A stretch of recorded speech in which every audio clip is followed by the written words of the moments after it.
Chief மினிஸ்டரே சொன்னால் கூட தாசில்தார் கைது போட மாட்டார். அதனால் அவரை தூக்கி உள்ள வைக்க சொல்லி நீதிமன்றம் அவங்க குடும்பத்தை அவர் பார்ப்பாரா, அவர் வேலையை பார்ப்பாரா, அவர் கைது போடுவார். நானாவது எம்எல்ஏ தான், முதலமைச்சரே சொன்னால் கூட செய்ய மாட்டார். ஆமாம், அவர் மேலே வழக்கு போட்டுருவாங்கல்ல.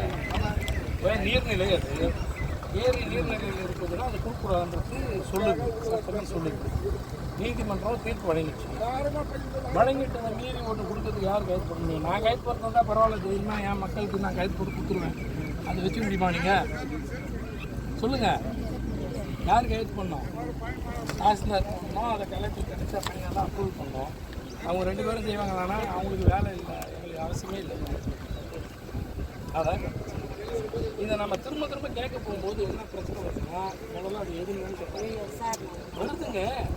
நாங்கள் அதனால தான் அமைதியாக ஓட்டின்னு இருக்கோம் இந்த விஷயத்தை. முதல்ல அதை தெரிஞ்சுங்க நீங்கள். இதை திரும்ப திரும்ப போனால் அதை எடுக்கணுன்றது தான் பிரச்சனையாக மாறும். ஏற்கனவே ஒரு டிவிக்காரர் இப்போ வீடியோ எடுத்துக்கிறாரு.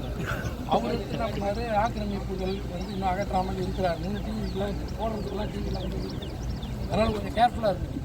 புரியுதுங்களா? நீங்கள் எடுத்துட்டான்னு சொன்னாங்கன்னா கரெக்டர் ஒன்றும் பண்ண முடியாமல் ஆயிடுச்சு. இப்போ என்கிட்ட நீங்கள் சரிங்க. நன்றி. சீஃப் மினிஸ்டரே சொன்னால் கூட தாசில்தார் கைது போட மாட்டார்.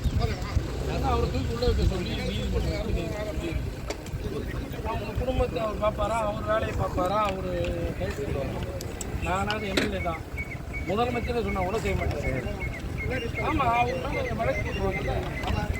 நீர்நிலை அது ஏரி நீர்நிலையில் இருக்குதுன்னா அது கொடுக்கூடாதுன்றது சொல்லுது, சட்டமே சொல்லுது. நீதிமன்றம் தீர்ப்பு வழங்கிடுச்சு.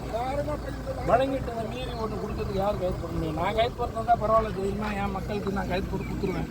அதை வச்சு முடியுமா நீங்கள் சொல்லுங்கள்? யார் கைது பண்ணோம்? தாசில்தார் பண்ணோம், அதை கலெக்டர் கிடைச்சா பையன் தான் அப்ரூவல் பண்ணோம். அவங்க 2 பேரும் செய்வாங்க. ஆனால் அவங்களுக்கு வேலை இல்லை, எங்களுக்கு அவசியமே இல்லை. அதான் இதை நம்ம திரும்ப திரும்ப கேட்க போகும்போது என்ன பிரச்சனை வருதுன்னா, முதல்ல அது எதுன்னு வருதுங்க. நாங்கள் அதனால தான் அமைதியாக ஓட்டின்னு இருக்கோம் இந்த விஷயத்தை. முதல்ல அதை தெரிஞ்சுங்க நீங்கள். இதை திரும்ப திரும்ப போனால் அதை எடுக்கணுன்றது தான் பிரச்சனையாக மாறும். ஏற்கனவே ஒரு டிவிக்காரர் இப்போ வீடியோ எடுத்துக்கிறாரு. அவர் எடுத்துக்கிட்டாரு ஆக்கிரமிப்புகள் இன்னும் அகற்றாமல் இருக்கிறார். இன்னும் டிவிக்கெலாம் போடுறதுக்கெல்லாம் டிவிலாம் அதனால் கொஞ்சம் கேர்ஃபுல்லாக இருக்குது. புரியுதுங்களா? நீங்கள் எடுத்துட்டான்னு சொன்னாங்கன்னா கரெக்டர் ஒன்றும் பண்ண முடியாமல் ஆயிடுச்சு. இப்போ என்கிட்ட நீங்கள்